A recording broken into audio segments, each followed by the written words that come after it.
you, Assemblyman Member Nolan and the other members of the Education Committee for holding these important hearings today.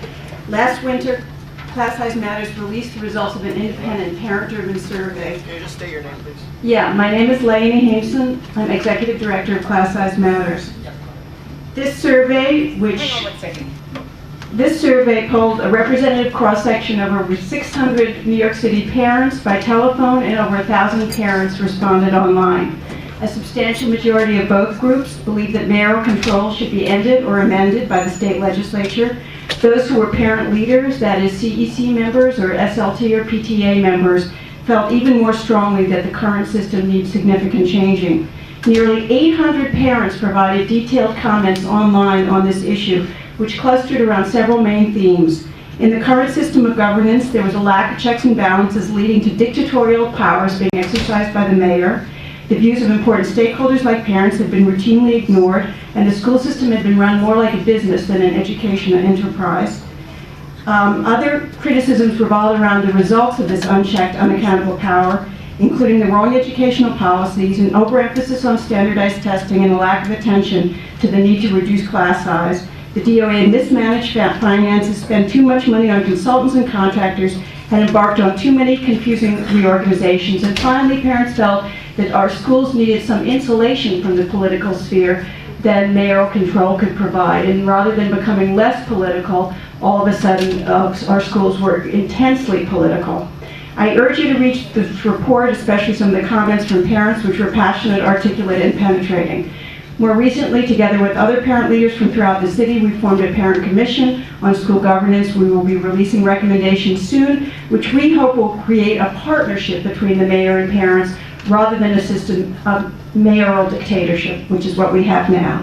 I have a rather long and detailed statement. I'd like to enter it into the record, but I just want to make a few points up front.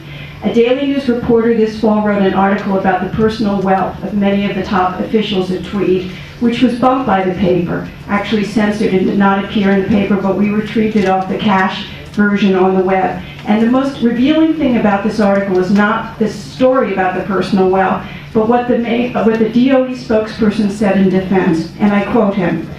He said that other top DOE officials were not multimillionaires, and that 2 of the chancellor's roughly 20 senior advisors were lifelong educators. 2 out of 20.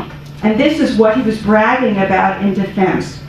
Not only is a lawyer running the Department of Education, but he surrounded himself with other lawyers, including a lawyer running the Department of Accountability, who has no expertise in either testing or statistics, and has formulated a school grading system which experts say is totally unreliable and based on chance.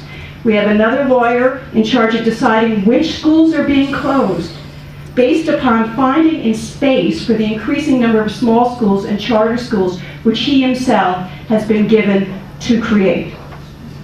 Just last week, he was announced that this lawyer has also been put in charge of reorganizing special education, a man with no expertise or experience in this area. We have an abundance of people running the system who widely deride the need for smaller classes, even though no one who's ever actually taught in a classroom believes that this is not important. As Bill Calla, former superintendent of the Rochester schools, recently said, anyone who claims that class size doesn't make a difference has not been in a classroom for 20 years. So whatever other changes you make, we need to have people running our schools who actually know something about education. And this requires, first of all, that the chancellor himself have actual experience as a teacher or a principal with no waiver allowed. Another change we need is real accountability, which despite all the claims of this administration, there is absolutely none of it present. There can be no accountability because there's no transparency. And I think there's been a lot of discussion on that, so I won't go into that anymore, except that we do need independent source of data. School-based expenditure reports have not been produced in years. Both the IBO and the city controller say that it's nearly impossible to ascertain how they're allocating funds. Accountability also means adherence to the law, and this is something that I really care very passionately about, and if you take one message home, it's this. Right now, the Department of Education does not comply with either city or state law. And its chancellor, despite all the statements today that its education is just like a city service, like safety or like public health, those departments actually have to comply with city law. The Department of Education argues that it does not. But right now, and I have a long list of city laws that the Department of Education routinely violates in my testimony. I won't go into them now. What I will go into is the state laws which they routinely violate, which is, you know, you made those laws, so you should have some pride of ownership in this area. In 2006, the State Controller's Office released an audit showing that the Department of Education had misused nearly $90 million in annual state funds meant to reduce class size, and out of all that money had only created 20 extra classes over the baseline, which meant that each class cost $4.5 million. The State Controller wrote a detailed set of recommendations on how the DOE should improve compliance. The DOE said they would not take a single one.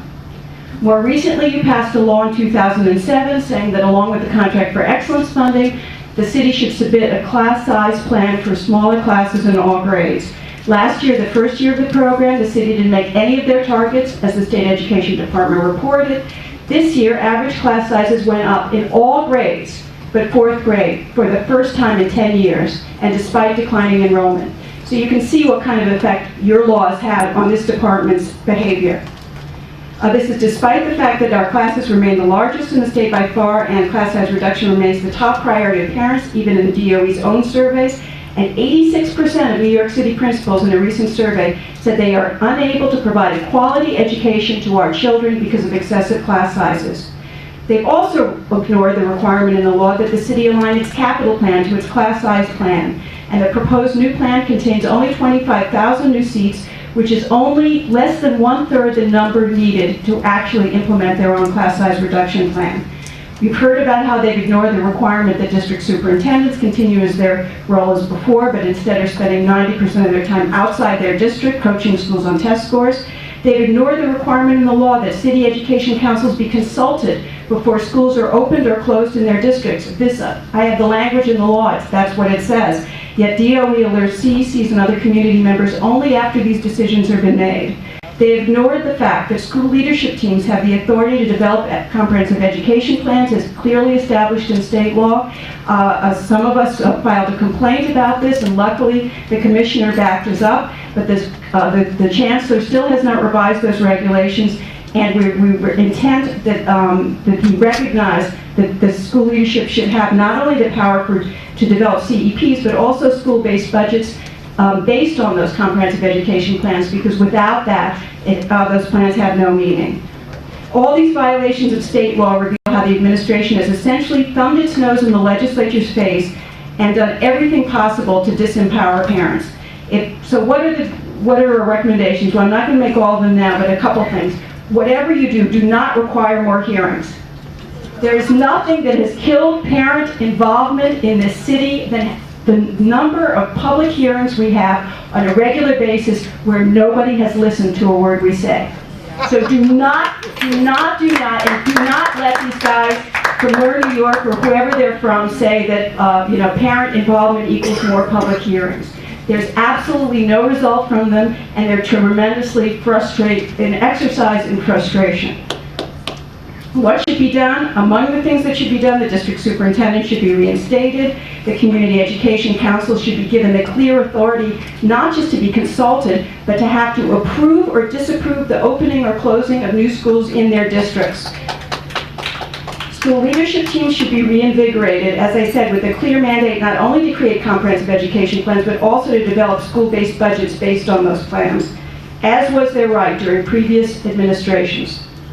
In addition, the Department of Education should be made explicitly subject to both state and city law, as are all other city agencies, and an independent Board of Education should be reinstated. Anything less would be an abnegation of our system of democracy, along with the necessary checks and balances that are necessary to prevent the sort of dictatorial, arbitrary, and essentially destructive decision-making that has occurred under this administration. Thank you so much. I want to speak this gentleman who read the testimony of another gentleman